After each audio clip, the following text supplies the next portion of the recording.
Moraï Varabotaï, Mishpaha Ikara, chères auditrices et auditeurs, nous sommes contraints, vraiment contraints par l'actualité, Be'ezrat Hashem qui s'approche de la fête de Pessah, que je pourrais définir comme l'une des fêtes les plus difficiles, d'une certaine manière, concernant ses préparatifs, à tel point que on va la réaliser comme il convient, étant donné qu'on va sortir du shaboud, du nettoyage, pour entrer enfin dans le seder. Je m'excuse de vous le dire, mais il faut faire du seder. Je suis content qu'il y ait finalement un seder. Dans la vie, il faut escalader lentement, entrer dans la vie spirituelle et même matérielle, à partir du programme que nos maîtres nous ont enseigné au début de la Gada, de Kadesh Urhas Nachon, d'entrer déjà dans une certaine forme de sainteté, même si on n'y parvient pas. Parce qu'il faut beaucoup d'efforts pour arriver au bout du Seder, pour mettre de l'ordre. Nachon. Alors, on fait Kadesh Urhas, Karpas, Yahas, etc. Safun Barech Halel Nirtza. Il y a en tout 15 degrés dans cet ordre. Pourquoi? Parce que la vie spirituelle ou la vie tout court mérite qu'on ne doit pas toujours atteindre immédiatement le but qu'on s'est assigné ou que Dieu nous a assigné. Il y en a qui arrivent au 4e degré dans leur vie, il y en a qui arrivent au 7e, etc. Mais ce qui compte, c'est l'effort que l'on fait.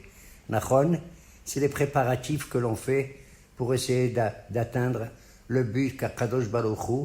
Parce que ce but s'appelle, quel est le dernier seder de Kadesh Urha? C'est Nirtza, d'accord? Ça veut dire que même le Hallel, il est Nirtza. Cette louange qu'on fait à Dieu pour le remercier de nous avoir libérés de l'esclavage doit être agréée. Nirtza, comme Ratsui, d'accord? Ça veut dire qu'Hachem, waouh, il a accepté tout ce qu'on a fait véritablement. Donc, c'est comme l'échelle de Yaakov Avinu, Nachon, où les anges montent et descendent, etc., que Yaakov, il dit « Enze kimbet Elohim ». Ceci n'est que la maison de Dieu. Et faire en sorte que chaque maison de chacun de nos frères, il devient pendant Pessah la maison de Dieu, réellement. Et que son shulchan, c'est comme un hôtel, comme un misbéah. Et naturellement, selon les usages, pendant cet ordre-là, chez nous, en tout cas, les Juifs d'Afrique du Nord, et surtout à Constantine, ont demandé aux jeunes filles de prendre le plateau du Seder, Nachon, et de le faire passer au-dessus de nos têtes, pour montrer qu'il ne faut pas être pressé pour manger maintenant. Ah oui, je vais vous dire, cette fête, elle est bien, mais d'un autre côté, moi, en tant que glouton, elle me déçoit quelque part. Vous savez quoi? Étant donné qu'on fait on rejette le hamé, on mange que de la matzah. Comment pouvez-vous faire une fête, je m'excuse, au cours de laquelle vous ne pouvez pas manger ni un millefeuille, ni des croissants? Est-ce que c'est normal? Et de manger une matzah aussi plate que ça? Besséder, ok. 4 coupes de vin, d'accord? Ça me plaît. Encore que, bien sûr, pour certains, c'est du jus de raisin, ce qui est tout à fait valable. Mais ce qui me gêne beaucoup dans cette histoire, c'est que on met pendant qu'on va faire les Esser Makot, Nachon, Esser Makot, et on prend le verre de vin, le chef de famille, et il verse 10 gouttes comme ça de vin dans un récipient avec de l'eau, et on va jeter tout ça. Ça me fait de la peine de jeter un verre de vin comme ça encore. Oui, il y a des choses comme ça, mais il faut accepter. Dans la vie, il y a des gains et il y a des pertes, Nachon, et c'est peut-être l'enseignement de Hametz ou Massa. Comme a dit la Haggadah, Kol mi shelo amar shelo shadvarim elu bepesach lo yada yedehu bato. On n'a pas accompli notre devoir si on n'analyse pas notre vie en même temps avec le Korban Pessah qu'il faut manger quoi? Al matzot umrorim yochlu, avec des matzot et du maror. La matzah évoque la libération rapide du peuple juif d'Égypte, Nachon. C'est pour ça qu'il faut la faire cuire rapidement, pas plus de 18 minutes. Mais avec du maror. Et c'est marrant parce que tu vois, on aurait dû dire Pessah, maror ou matzah, puisqu'on est libre, dans l'ordre. Non, ça veut dire que même s'il y a du maror, tu peux transformer l'amertume dans ton existence qui va te conduire, te faire sortir de la nuit de tes épreuves, de l'amertume, du vrai maror. D'ailleurs, dans la Haggadah de Pessah, elle-même, on dit Amara Bil'azar ben Azaria, il a dit Rabbi Azar, Aréanek ben Shimei, il avait que 18 ans, il a dit c'est comme si j'avais 70 ans, d'accord, il avait une barbe blanche, tout le monde était étonné. Vélo Zachiti, j'étais à Meritzat Misraim Belelot. J'ai pas trouvé la réponse pourquoi il faut évoquer aussi la sortie d'Égypte la nuit. Alors, Hacheder Racha Benzoma, il est venu un rabbin extraordinaire qui s'appelle Benzoma, il lui a dit qu'est-ce que tu te casses la tête? Il a écrit le Ma'antiskor et Tom Setra Kol Yemehayecha. Tu dois te souvenir de ta sortie, de ton indépendance, de ta liberté d'Égypte, tous les jours de ta vie. S'il y avait écrit Yemehayecha seulement les jours de ta vie, je dis qu'il faut faire mentionner la liberté quand? Que le jour, quand il fait jour, quand il y a du soleil, quand tu vois clair. Mais étant donné qu'il y a écrit Kol Yemehayecha tous les jours, Balelot, ça veut dire qu'il faut aussi mentionner notre libération en pleine nuit. Quand tu es vraiment dans le trouble, la nuit tu vois rien, quelque part, Barménan, on peut désespérer. Non, après la nuit vient le jour. Et c'est comme ça qu'Hachem a créé le monde. Vaïe Boker, Yom et Had. Ce fut soir et ce fut jour, un jour. Nachon, premier jour.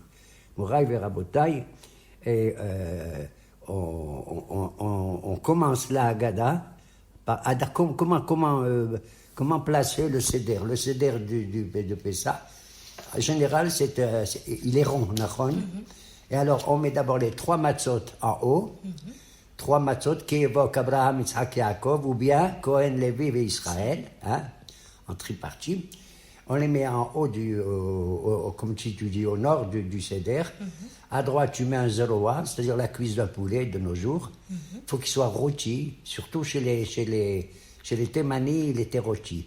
Mais si on ne le fait pas rôtir, on le fait cuire, c'est valable aussi, à droite. À gauche, on met une betza, un œuf. Pourquoi un zeroa et un œuf? Tout simplement pour rappeler que pendant que le Beth Amikdash existait, on faisait le korban de Pessah, c'est le zeroa, et le korban de Hagiga, de la fête, Nachon aussi, encore mais supplémentaire, c'est la betza de nos jours. Bon.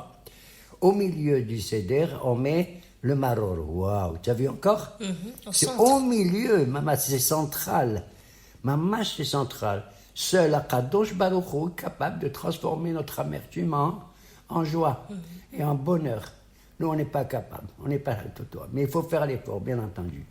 En bas du Seder à droite, on met comment il s'appelle, le hassa, la laitue, qui est le maror chez nous. Et en bas à gauche, on met le karpas, le céleri qu'on va manger au début du Seder. Et juste en bas, on va mettre ce qu'on appelle chez nous le haroset. Waouh! À l'époque du Talmud, le haroset, il était plein de vinaigre. Il n'était pas bon à manger, la vérité. on mettait ça dans le maror en plus. Mais de nos jours, Baruch Hashem, le haroset, on le fait avec des dattes, avec du jus, etc. C'est adorable pour faire le korech. Et alors, à ce moment-là, on commence. Après Kadesh, on fait le Chidush, Urhas, le chef de famille se lave les mains. Karpas, il va distribuer à tout le monde un morceau de céleri, très petit. Il ne faut pas manger beaucoup. Parce que si tu manges plus qu'un kazaït, plus que la grosseur d'une olive, tu es obligé de faire après la bracha harona, la dernière borene fashot, etc. Faire la dernière bracha après. Donc si tu as mangé moins qu'un kazaït, que la grosseur d'une olive, d'ailleurs je vais vous dire, même pour la matzah, il y en a qui exagèrent, ils prennent la moitié d'une matzah pour faire la bracha. Non, il a écrit la grosseur d'une olive. Tout le monde sait qu'est-ce que c'est que la grosseur d'une olive. C'est rien du tout. D'accord? Il faut pas s'étouffer en mangeant plein de matzot. Maintenant, ceux qui sont mahmerim, tant mieux pour eux. Ok? Alors, Kadesh Urhas, Karpas, alors on distribue un petit morceau de céleri. Le chef de famille fait la bracha dessus, Boré Periadama. Les gens y répondent Amen, ils n'ont pas besoin de répéter, d'accord, la bracha. Kadesh Urhas, Karpas, Yahas. Le chef de famille, il prend la matzah du milieu, il la casse en deux, et chez nous, l'usage était de dire dans le langage yiddish,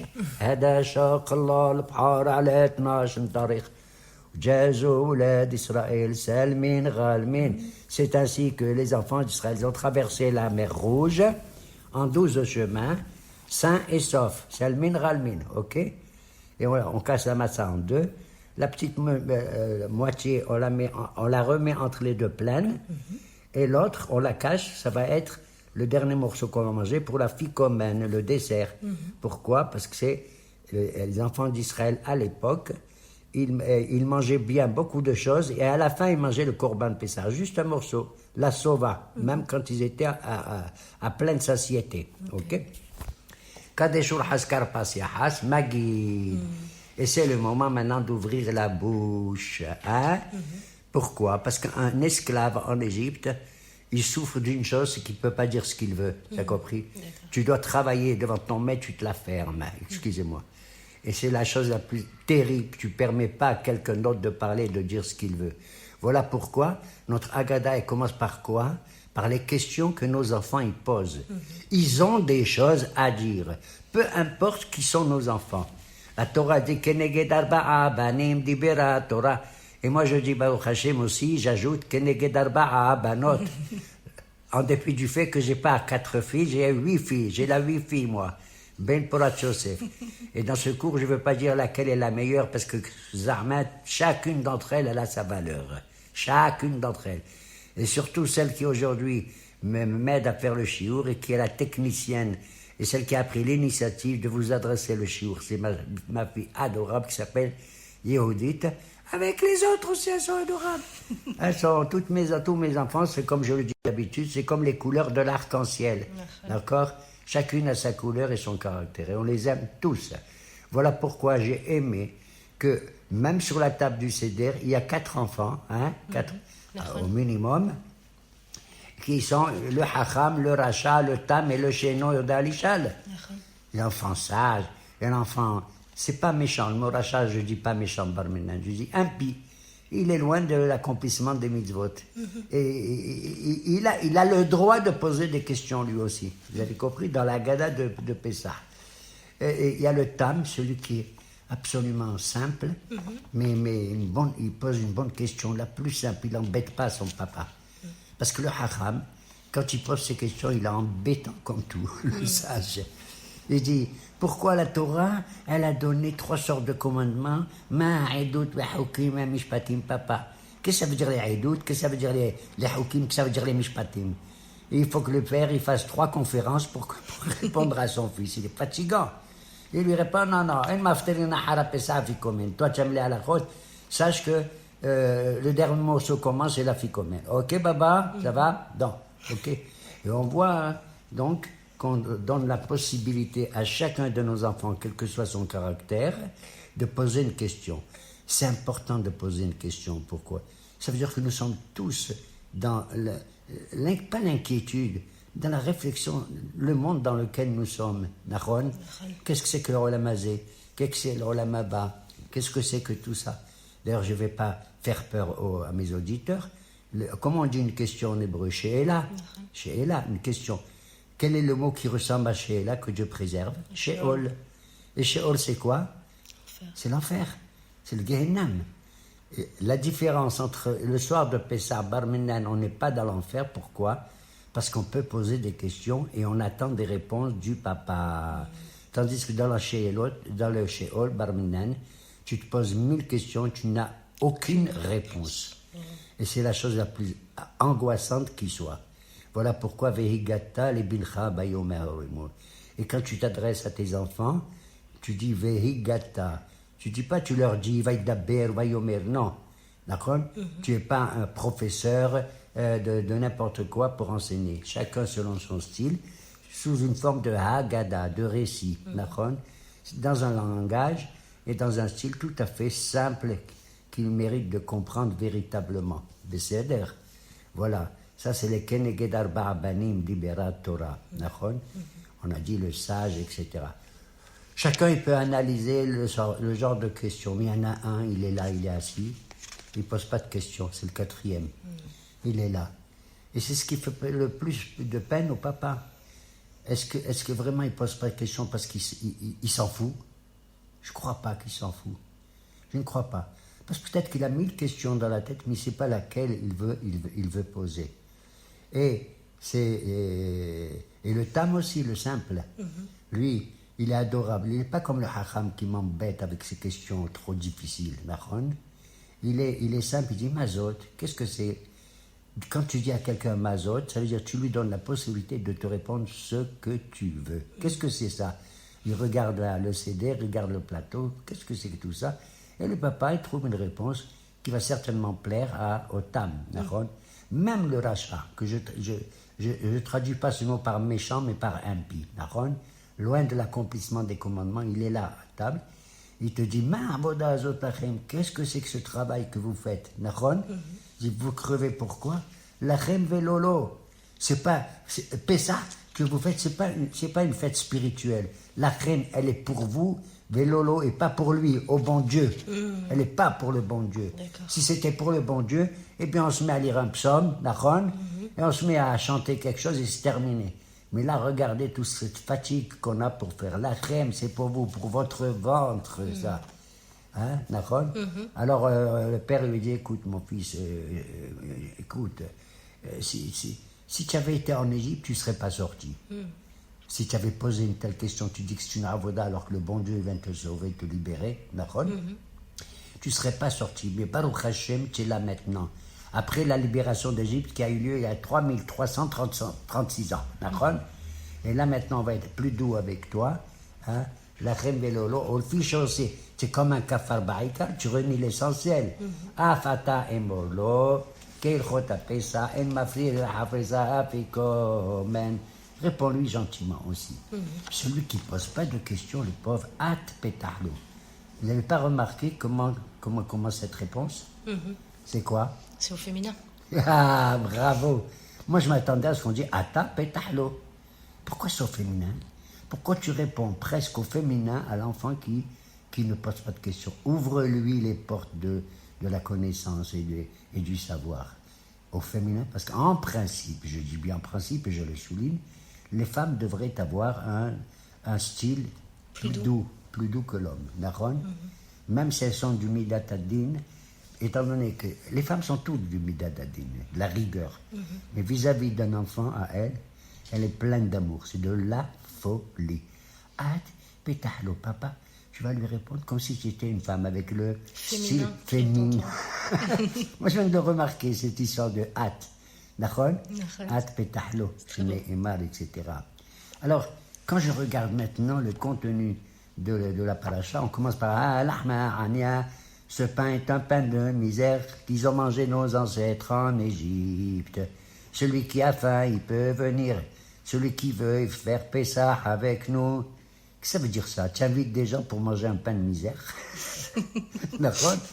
Ça veut dire même si toi tu n'as pas grand-chose, il faut que tu aies des invités pendant la fête. C'est extraordinaire. Parce que le malheureux qui n'a rien, on doit faire, tu sais, avant Pessah, Qimha de Pisha. C'est-à-dire donner aux gens qui sont pauvres, qui n'ont pas de quoi et tout. J'invite pas seulement... Je veux inviter un riche parce que, waouh, il est riche, celui-là, c'est un ministre. Non. Kol Dirfin, même celui qui a faim, c'est surtout lui que je veux. Et c'est merveilleux. Kadosh Baruch Hu, il a dit, celui qui s'occupe de mes enfants à moi, qui c'est? C'est le guerre, le yatom, le lévi et la almana. C'est l'étranger. Le lévi, parce qu'ils n'avaient pas de travail, les pauvres, ils n'avaient pas de parnassa. Le yatom, l'orphelin et la veuve. Ah, bon Dieu, il a dit, si vous vous occupez de mes 4, moi je m'occupe de vos 4 à vous, c'est-à-dire ton fils, ta fille, ta servante et ton serviteur. C'est extraordinaire. Occupe-toi de mes 4 et moi je m'occupe de tes 4 à toi. D'accord? Alors, maintenant moi je m'excuse de le dire, mais je le dis quand même. Tu dis que ce pain c'est un pain de misère, un pain pauvre, hein? Tu dis ça toi? Oui. Non. Moi, j'ai acheté des matzot, le pain de misère, beaucoup plus cher que 36 000 halot. La matzah coûte beaucoup plus cher, surtout que le premier soir de Pessah, il faut manger de la matzah shmura, une matzah qui a été préservée depuis la récolte et tout. Les autres jours, tu veux manger, tu manges. Tu veux pas manger de la matzah, tu manges pas. D'accord? Et si tu veux manger de la matzah, tu peux manger de la matzah plus simple. Pas nécessairement shmura, d'accord? Donc, al-ahma'ania, Certains disent pourquoi on l'appelle Ania, ça veut dire en araméen onim. C'est un pain sur lequel on pose beaucoup de questions. Et c'est la vérité. C'est merveilleux cette Agada où il y a un dialogue qui s'instaure. Je ne suis pas un conférencier, ni un rabbin qui parle du matin au soir comme ça et qui me fatigue. Nahon. Et c'est extraordinaire. C'est une unité extraordinaire qu'il y a au sein de la famille et de ses invités. Nahon. Et alors après vient le passage de Manishtana Alayla, que tous les enfants, même les tout petits, connaissent par cœur. Nahon. Et un beau jour, je ne vous raconte pas, je ne sais plus à quelle année, j'avais l'une de mes filles qui chantait, et au lieu de dire Manishtana, qu'est-ce qu'elle a dit? Manishte Alayla, qu'est-ce qu'on va boire ce soir? Je dis, ma fille, c'est pas Manishte, qu'est-ce qu'on va boire? Tu as vu à quoi elle pense? Elle veut du Coca-Cola le soir de Pessah, parce que je sais moi ce qu'elle veut, ok? Manishte Alayla, Mikola Lelot. Donc on veut marquer la différence qu'il y a entre la nuit de Pessah. Pourquoi il faut marquer la nuit? Parce que quelque part, il faut attendre que la Géoula, le salut, peut venir de Dieu n'importe quand, pitom, comme quand on est sorti d'Égypte, Nahon. Pourquoi je dis on est sorti pitom? Parce que le dernier soir, on était en Égypte, on a fait le Korban Pessah, il nous était interdit de quitter nos maisons. C'était le soir, il y avait la Makat Bechorot. C'est incroyable. Ils souffrent là-bas de l'autre côté à cause de tous les malheurs qu'ils nous ont fait, Befarech. Au début, ils nous ont parlé Beperach avec une langue douce, le pharaon, mais après, il nous a donné sur la tête. Il nous a donné sur la tête. Alors, justement, il est dit là-bas, vous allez manger le Korban Pessah, Na'alchem beraglechem, ayez déjà vos chaussures toutes prêtes, Makelchem be'etchem, vos bâtons pour marcher dans vos mains tout de suite, Vehagorechem, mais même vos sentiers, soyez prêts. On n'en sait rien dès que le bon Dieu vous dit sortez, pitom. Eh bien, Ezrat Hashem, espérons que nous aussi, pitom, Akadosh Baruch Hu va nous libérer. Que moi, amen. La veille de Pessah, si Dieu veut, au lieu de faire le Bi'ur Hames, comme je l'ai dit, je vais faire le Bi'ur Hamas. Et c'est ça qu'on doit tous faire, Mamash, le Bi'ur Hamas. Et donc, on chante le Manishtana Alayla Azeh. Il y a 4 questions, 4 réponses, à 2 reprises. Ce qui est étrange, c'est pas étrange, ce qui est reconnu de tous, c'est que la Haggadah que vous avez dans vos mains, Moraï de Rabotaï, c'est pas une Haggadah, en tout cas pour le début. C'est 2 Haggadot que plus tard on a associées. Parce qu'il y a une grande bagarre dans la Gemara entre 2 rabbins, Rav et Shmuel. Un, il a dit, mais comment on va commencer la Haggadah? Quoi? Qu'est-ce qu'on va voir? D'où on est sorti le malheur? Quel est le plus grave? Un, il a dit, le plus terrible, c'est Avadim, Haïn ou les Pharaons, Misraïm. C'est l'esclavage matériel. C'est l'esclavage physique. Et c'est ça le plus important à nos yeux. On n'est plus des esclaves. On va devenir les esclaves d'Akadosh Baruch Hu, les serviteurs plutôt que les esclaves. D'ailleurs, on finit la Haggadah, on dit Alléluia, Avdé Adonai, Velo Avdé Parao. On va être les serviteurs du bon Dieu. Alors ce rabbin, il a dit, ce qui est le plus important dans cette libération, c'est la libération physique, la libération nationale. Qu'on quitte cette Égypte, parce que si on ne la quitte pas, un truc étrange dans la Haggadah, il dit, si on n'était pas sorti d'Égypte, si on n'avait pas quitté l'Égypte comme le bon Dieu nous a dit, on sera encore esclave jusqu'à aujourd'hui. Non, c'est pas possible. Comment on peut être esclave encore en Égypte jusqu'à aujourd'hui? Il n'y a pas des changements, il n'y a pas des, comment on appelle, des révolutions en Égypte. Ça veut dire que l'Égypte a donné les idées de l'esclavage à d'autres nations du monde où on a été. En Europe, en Amérique, partout. On a été, qu'on le veuille ou non, quelque part un peu les esclaves de la culture des autres. Et on n'a pas imposé la nôtre, malheureusement. Mais Baruch Hashem, maintenant, on est en Eretz Israël. Donc, ce rabbin, il a dit, ce qui compte le plus, c'est de dire Avadim, Ayinu, les Pharaons, Misraïm. Et il ajoute, Va'afilu kulanu hachamim, kulanu mitzvah alenu les saper b'tziat Misraïm. Je deviens dingue. Tous les Juifs, ils doivent raconter qu'on était Avadim, d'accord? Et c'est une mitzvah, c'est écrit qu'il faut raconter qu'on est sorti d'Égypte, une libération nationale, physique. D'accord? Pourquoi tu dis que les hachamim, même les hachamim, ils sont obligés de faire cette mitzvah? Depuis quand? Mais bien sûr qu'ils sont obligés. Va filo kulanu hachamim mitzvah alenu l'sapir b'tziat Mitzrayim. C'est pas une question. Quoi, les hachamim, ils doivent pas faire la va afilo kulanu hachamim? De là, j'apprends, hélas, que il est arrivé des endroits et dans certains groupes et dans certains milieux que pour eux, ils s'en foutent d'être dans le pays d'Israël et d'avoir une indépendance nationale, même s'ils sont dans la galoute. Hein, ce qu'ils veulent, c'est rien qu'étudier la Torah. Tu as compris? Ils veulent étudier la Torah et le reste, ça ne les intéresse pas. De venir en Eretz Israël, ils vont être obligés de construire le pays, d'aller dans l'armée, qu'il faut bénir nos soldats avec les miracles qu'ils ont fait dernièrement, grâce à l'aide d'Akadosh Baruch Hu. Nachon? Voilà pourquoi ce rabbin il dit qu'il faut commencer par Abadim. L'autre plus spirituel. C'était qui le premier rabbin? C'était Rabbi? C'était Rav et Shmuel. Rav et Shmuel. Dans la Gemara. Le deuxième, il dit non. Nous, notre Haggadah, on ne commence pas par Abadim. Je suis désolé. Chez nous, notre Haggadah, on va dire Mitehila, Ovde, Avoda, Zara, Ayu, Avotenu. Au début, nos ancêtres, c'était des païens et des idolâtres. Et après, il est venu Abraham, Israël et Yaakov. Voilà, ce qu'il faut rechercher, c'est de changer notre esprit et d'accomplir et de faire l'accomplissement des devoirs de Dieu. Cette libération, elle est plutôt spirituelle. Et c'est pour ça que pendant des années et des années, du temps de la Gemara et même avant, il y avait deux Agmarot, deux groupes de juifs différents. Il y avait une Haggadah qui racontait que Avadim, la libération physique, et une autre Haggadah qui racontait que la libération spirituelle. Baruch Hashem, de nos jours, tu prends ta Haggadah que tu as dans les mains, tu vois les deux. Mais la bagarre, elle continue. Pourquoi? Mais c'est Par quoi on va commencer? Exact, ouais. Par quoi on va commencer? Par Mitehila, Ovda, Zara ou Avadim? Qu'est-ce qu'il y a écrit dans ta Haggadah? Avadim. Aïe. C'est la libération physique qui compte à nos yeux. Et c'est vrai. Comment tu veux étudier la Torah quand tu es sous le joug des païens et des autres? C'est pas possible, d'accord? Car Kadosh Baruch Hu, vraiment, un type grand comme Abraham, il était sous l'esclavage et tout, j'allais dire de son père, Terah Havi Abraham, et il a permis de faire la connaissance du bon Dieu, lui, tout seul comme ça, après, vous avez compris?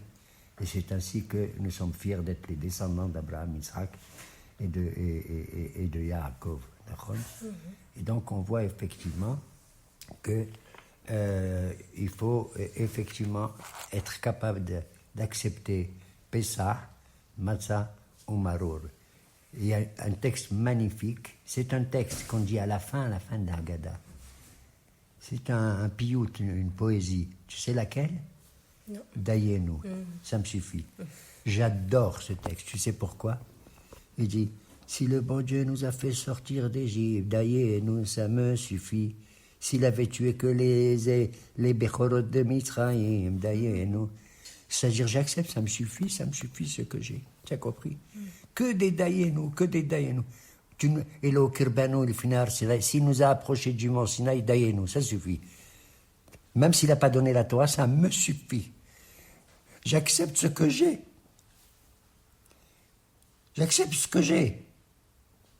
Alors la Haggadah dit, ne pleure pas, monsieur Gage, ne pleure pas. Qu'est-ce qu'il y a après Dayenu?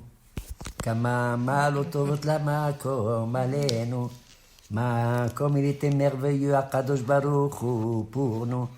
Non seulement il nous a fait sortir d'Égypte, mais il leur a donné les plaies. Non seulement il leur a donné les plaies, mais en plus il nous avait même allé au désert.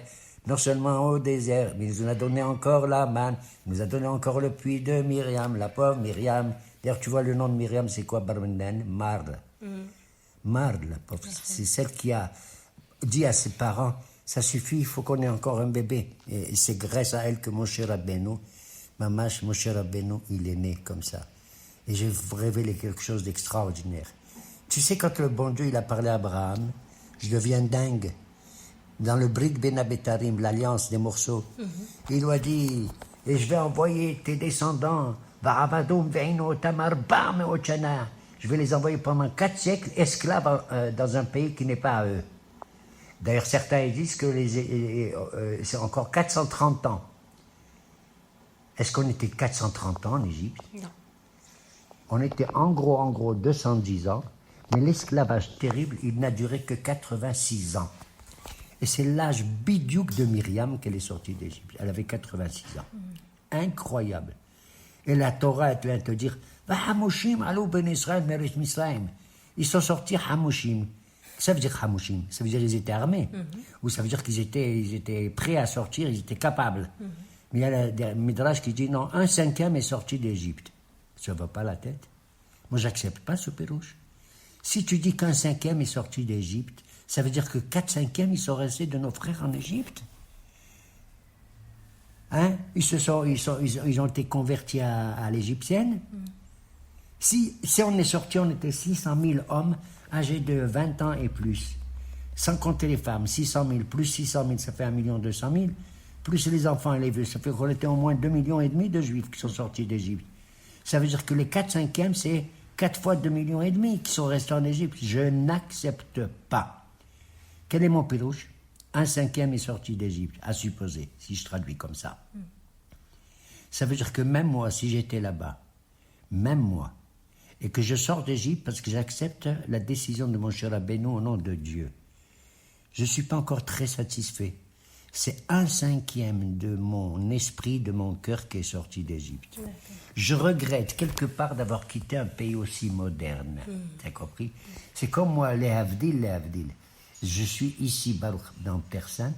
C'est comme si je regrette d'avoir quitté et Constantine, et Paris, et Lyon, et Marseille, et Nice, et Cannes. Vous avez compris? Alors il ne faut pas avoir ces délires. C'est ça, Hamushim, 1/5 de l'esprit des gens, il est sorti d'Égypte, mais les 4/5 ils sont restés encore en Égypte. Mais Be'ezrat Hashem, nous on va construire notre pays pour oublier les 4/5 qu'on a laissés là-bas, en Égypte. Amen. Et peut-être Moraï Verabotaï, après ce Dayenu, on pose encore une question aux enfants. C'est merveilleux. Hein? Et on arrive jusqu'au chiffre 13 et 13 midot de la Torah. Qui c'est qui connaît le seul et unique qu'on doit aimer et à qui on doit faire le Hallel? C'est Akadosh Baruch Hu. Prends le chiffre 2, c'est pas un chiffre, c'est pas de cacahuètes ou de malawah. Non. 2, c'est qui? C'est les 2 Lohot Abrit. 3, etc., c'est Shloshet Avot. Arba'im Mahot, qui est Benashim, Nig'alu Am Israël. C'est par le mérite des femmes. C'est extraordinaire, on ne se rend même pas compte, mais en secret, c'est grâce à elles. Que malgré le travail, on a pu manger, boire et tout, et qu'elles ont accouché. Certains disent même des sextuplés et tout. Moraï Verabotaï. Et Ratson, que cette fête de Pessah, nous la passons dans le calme, dans le bonheur réel. Et je conclue en vous disant, je suis déçu. Toujours déçu, moi. Je fais exprès pour que vous posiez des questions. Vous ressemblez à Sheino Yodé Alishal. Tu es ma fille comme quelqu'un qui ne sait même pas poser une question. Tu sais qu'est-ce qui manque dans cette Agada? C'est l'horreur. Dis-moi, le bon Dieu, il a envoyé qui pour nous sauver d'Égypte? Moshe. Dis-moi, est-ce qu'on mentionne quelque chose sur Moshe? Non, pas Rien. Il y a une petite phrase à peine, mais c'est un verset qu'on cite sans plus. Dis-moi, Moshe, dites-moi dans la Haggadah, rappelez-vous de Moshe Rabbeinu. Le pauvre, il a quitté l'Égypte à l'âge de 20 ans, alors qu'il aurait pu être un grand ministre en Égypte. Il a souffert à Midian, il a souffert sans arrêt avec les Juifs, avec les Égyptiens, avec tout le monde. D'accord? On ne mentionne pas dans la sortie d'Égypte celui qui nous a fait sortir, que le bon Dieu, il a envoyé. Il a envoyé, oui ou non? Incroyable. Ma réponse est simple et c'est ma conclusion. Vous n'êtes pas capable de savoir que Moshe, il est mentionné dans la Haggadah. Tu sais quand? Quand? Grâce à moi que j'adore les guématriotes. Comment on dit en français les guématriotes? Les valeurs numériques. Hein? C'est le dernier degré de Kadesh, Urhas, Kapas, Yahas. C'est quoi le dernier degré des 15 degrés du Seder? Nirtza. Allel, Nirtza. Louer le bon Dieu. Plus que le bon Dieu, Nirtza. Quel rapport Nirtza avec Moshe, Monsieur Gage? Quelle est la valeur numérique de Nirtza? Nun, c'est 50. Resh, 200. Tzadik, 60. Sadi, 90. 90, pardon. C'est pas Sadi. C'est pas ça, mais Sadi. Et 5. Ça fait combien en tout? Qu'est-ce qu'on avait dit Vas-y. Les auditeurs, vous êtes incapables, mes auditeurs, de trouver tout de suite les valeurs numériques. Ça fait 345. Nirtsa. Comme Moshe. Et qui c'est qui a été? Bravo, ma fille. Tu as conclu merveilleusement, ma Judith chérie. Étant donné que Nirtsa, c'est 345, tout va être agréé. Pas seulement avec le Hallel, mais surtout avec le Nirtsa. Il est là. Et ça, c'est son genre à Moshe. Tellement humble qu'il ne veut pas qu'on parle pour lui. Mais moi, je veux parler pour lui. Yératson, que le bon Dieu, comme il a sauvé du Nil, grâce à une femme comme Batia, que nous soyons sauvés aussi de Amana et de Parpar et de tous les autres fleuves, et que nous allons nous baigner, Be'ezrat Hashem, dans le Jourdain. Amen. Shalom v'chag sameach. Je dois dire, je préfère dire Chag sameach v'kacher. Kacher, de toute façon, il est kacher, ça c'est clair, avec tous les badatim qu'on a sur la tête, d'accord? Mais sameach, c'est surtout le plus important, d'être dans la joie. Et Yératson, que toutes nos familles soient bien réunies dans la joie, le bonheur et la réunification. Amen. Et on va jeter les 10 plaies qu'on verse avec le vin dehors, et on donne ça à une jeune fille. Ma fille, va jeter le vin que j'ai fait, les 10 plaies d'âme, c'est Fardéa, dehors, et quand tu reviens, tu nous dis qu'est-ce que j'ai entendu. Est-ce que j'ai entendu un miaou d'un chat, ou l'aboiement d'un chien, etc. D'ailleurs, les chiens n'ont pas aboyé quand on est sorti d'Égypte, tu sais. C'est pour ça qu'ils ont mérité qu'on leur donne à manger de la viande, les chiens. Cette viande, elle est nevela ou tréfa et tout. Elle revient. Qu'est-ce que tu as entendu, ma fille?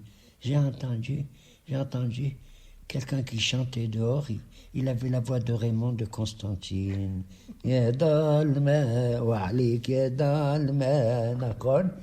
Waouh!